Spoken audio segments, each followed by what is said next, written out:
October 2025, the world stands on an edge once again. The long war in Ukraine grinds into its fourth year, but this week, tensions have risen to their most dangerous level. A major Trump-Putin summit, once billed as a breakthrough opportunity for peace, has collapsed. In its wake, the United States and the European Union have unleashed sweeping new sanctions on Russia and for the first time ever on Chinese companies accused of aiding Moscow. Meanwhile, both NATO and Russia are conducting nuclear drills. Communication channels have frozen and the global stage feels closer to confrontation than cooperation. This is the story of a world teetering towards uncertainty. Welcome back to TFI Global. The much-anticipated second meeting between US President Donald Trump and Russian President Vladimir Putin was scheduled to take place in Hungary this week. The summit was intended to revive dialogue, explore a ceasefire and lay the groundwork for ending the Russia-Ukraine war. However, just 48 hours before the leaders were set to arrive, the White House abruptly announced that the meeting had been cancelled. Officially, President Trump cited Russia's unwillingness to commit to a ceasefire as the reason. Unofficial reports paint a darker picture. Sources close to the talks say Trump became frustrated with both sides allegedly scolding Ukrainian President Volodymyr Zelensky in a private call, urging him to make peace by giving up Donbas or risk the total destruction of Ukraine. The Kremlin downplayed the cancellation, but inside Moscow, officials privately expressed alarm. Putin's team had already postponed a major nuclear exercise to accommodate the meeting, a rare gesture of restraint. Now that restraint is over. Hours after the cancelled summit, Washington and Brussels moved in lockstep. The US Treasury Department imposed sweeping sanctions on Russia's energy giants, Rosneft and Lukoil, freezing their US assets and warning of secondary sanctions on any nation or company doing business with them. The move is designed to strike at the heart of Moscow's war financing, its oil revenues. The European Union, following Washington's lead, issued its 19th sanctions package, but this time with an unprecedented twist. For the first time, Brussels sanctioned Chinese firms accused of helping Russia evade previous restrictions. 4 Chinese refineries and several trading companies are now blacklisted, alongside 117 oil tankers suspected of covertly transporting Russian crude.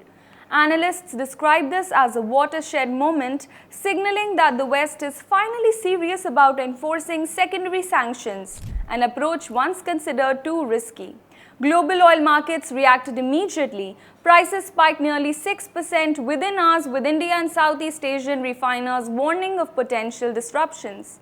The economic battlefield, once dominated by words and warnings, has now turned into a war of attrition. As sanctions escalate, so do military signals. NATO's annual Steadfast Noon exercise, its most significant nuclear deterrence drill, entered its final phase this week. The exercise involved up to 70 aircraft from 14 allied nations, including US B-52 bombers and European fighter jets, conducting mock nuclear strike scenarios over the North Sea. The alliance insists the drill is routine, but timing is everything. Just as NATO practiced its unclear response, Russia responded with its own message. President Putin personally oversaw a strategic nuclear exercise involving the full triad: land-based intercontinental ballistic missiles, submarine-launched ballistic missiles and long-range Tu-95 bombers. The drills had originally been delayed, reportedly out of deference to the now cancelled summit with Trump. Their sudden resumption is no coincidence. Moscow is signaling that it will not be intimidated and that its deterrence posture remains fully active. Experts warn that these simultaneous drills dramatically increase the risk of miscalculation. In the current environment, even a technical malfunction or misread radar signal could spark a global crisis. Meanwhile, the war in Ukraine continues to intensify. Russian forces have stepped up missile and drone attacks on Ukraine's energy grid, plunging cities into darkness as winter approaches. Power plants and substations across the Dnipro and Kharkiv regions have been hit repeatedly. Kyiv has retaliated with its own long-range drone strikes deep into Russian territory, targeting oil depots and refineries. These attacks have disrupted local fuel supplies and damaged Russia's logistic lines. According to battlefield assessments, Russian troops have gained roughly 166 square miles of new territory since late September, though at heavy cost. Nearly 100 casualties per day. Fierce fighting continues around Avdiivka, Kherson and the eastern Donbas front. Satellite images reveal stranded Russian troops on the Dnipro's eastern bank, trapped by Russian strikes and severe flooding. The human toll is staggering, the political will hardening and the space for compromise shrinking. Diplomatic channels that once offered a fragile lifeline have now gone silent. The direct communication line between Washington and Moscow used for deconfliction during crisis has not been active for over a week. European diplomats are urging the establishment of an independent European Union communication channel with the Kremlin, warning that relying on US-led diplomacy has left Europe exposed and voiceless.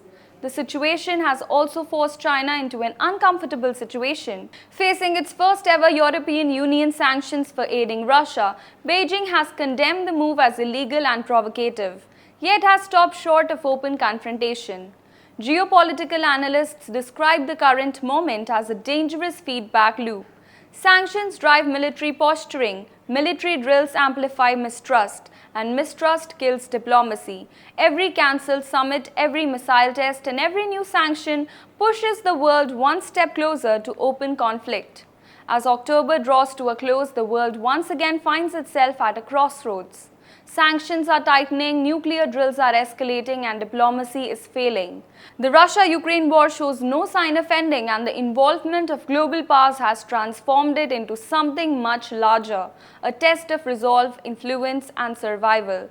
In the words of one European diplomat, "We are living in an age where silence between nations is more dangerous than words." With communication channels frozen and trust in free fall, the risk of miscalculation has never been higher. The world watches, hoping the next move will be one of restraint, not retaliation. Thanks for watching.